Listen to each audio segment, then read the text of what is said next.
Hey guys, welcome back. In this video, I'm just going to share with you my worldview on things. Now, some disclaimer, my views are not meant to be projected on you.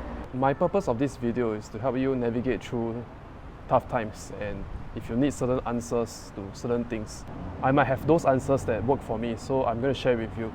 Initially, I don't want to do this type of videos because everyone has their own worldview and everyone has their own experience and their own belief system. So as you all know, I am overseas right now. I get to meet some new people, and one of the new friends I met, he was sort of praying to the universe or divine power that someone come to his life and answer certain questions that he could not answer in life.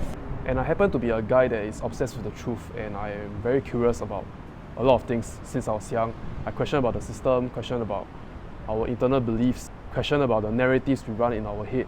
And I was able to answer the questions that was deeply bothering him. And he suggested that I should use my knowledge and share my wisdom with you guys so that more people can benefit from it. So honestly, I do not know if this is a good idea, but I'll just try doing this one video and see the response that come out of it. So to give you guys a background of myself, I had a tough childhood, and it wasn't a happy childhood. And I believe just like many people that had a tough childhood, it bothers them throughout their entire life. And I make this video to tell you guys who experience childhood trauma that these things do not have to bother you throughout your whole adult life. And let me explain to you why. So let's say you have a tough childhood, correct? Let's say you are born poor. Occasionally you have times where you are hungry and your needs are not fulfilled. And people in general, because of how you look, don't want to be associated with you. Maybe you go through a parent's divorce, or you're raised by a single parent, or one of your siblings or loved one die very early during your childhood. And you live with this entire narrative that your life is very difficult and very tough, and you throw yourself into this self-pity and victimization narrative. But the question I'll ask you guys back is, does victimization and self-pity help you back in any way or contribute in any way? Or does it harm you and put on some form of shackles onto your life? And does running this kind of narrative limits your own potential of what you truly can be? And I'll give you an example why this is self-pity and victimization.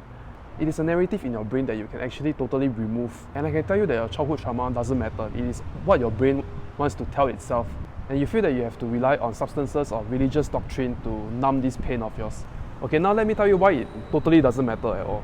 Say for example, a 40-year-old man sleeping with a 15-year-old girl.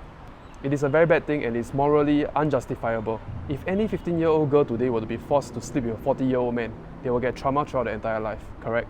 But let's go back in time 200 years ago, where a 40-year-old man sleeping with a 15-year-old girl is common. Where this kind of scenario 200 years ago was common, and this is just life. Now both of these circumstances, they are the same exact circumstance, but on a different era or a different culture. The facts did not change, but the narrative or the cultural narrative that we feed our own brain tells us that this is traumatic, and hence we therefore should not have a happy life going forward. Do you guys see how stupid this is? If you have read History of Mankind, you'll know that whatever traumatic event we have right now, or correction, or whatever we deem as traumatic, will not be as bad as the events and circumstances that happened 200 or 500 years ago, or 1000 or 2000 years ago, where most people in history were dealing with famine, poverty, and war. And for I myself, once I truly understand this, I unlock all the shackles or all the unhappiness that are associated with my younger self. And once I understand that the facts are the same, or people in history have it worse, and it is completely normal in their own culture, and it is our brain that is playing with us and giving us the weird narrative of self-victimization and self-pity. And once I truly realize and understand this, I really break free of all the chains that I put on myself, and I can just focus on doing what is important in my life. Now, how we say things is how we think about things. So it is important to put a focus on how you say things, because this is what you will tell your own brain. And because how you say things is how you think things, and therefore it is how you do things. So I myself will always question and re-examine what is true and what is not true, and have an internal compass that guide me through life, and not based on external circumstances or external factor that disrupts my internal peace. So I myself, I generally love knowledge, and I read a lot of books. And part of the reason why was to find out what is the meaning of all this. And I even asked myself, why do us human beings ask this question a lot? What is the meaning of life? Whereas the other living things or other animals do not ask this question. So to me, it is probably consciousness. And if you were to compare human beings to other animals, what is it that we have that they don't have? And I think it is the concept of tomorrow. And the concept of tomorrow is having the ability to imagine the future. we have a better understanding of time than animals. So let's say if you were to tell a monkey that, hey, don't eat the banana today and I'll give you 2 bananas tomorrow. A monkey will never understand this and they will always go for 1 banana today because they don't have an idea of tomorrow. But let's say you were to tell another human being that tomorrow we will meet at this river 8 p.m. tomorrow, and the other human being is able to grasp the concept of tomorrow 8 p.m. by the river, I'll meet you there. So we have the ability to imagine the future.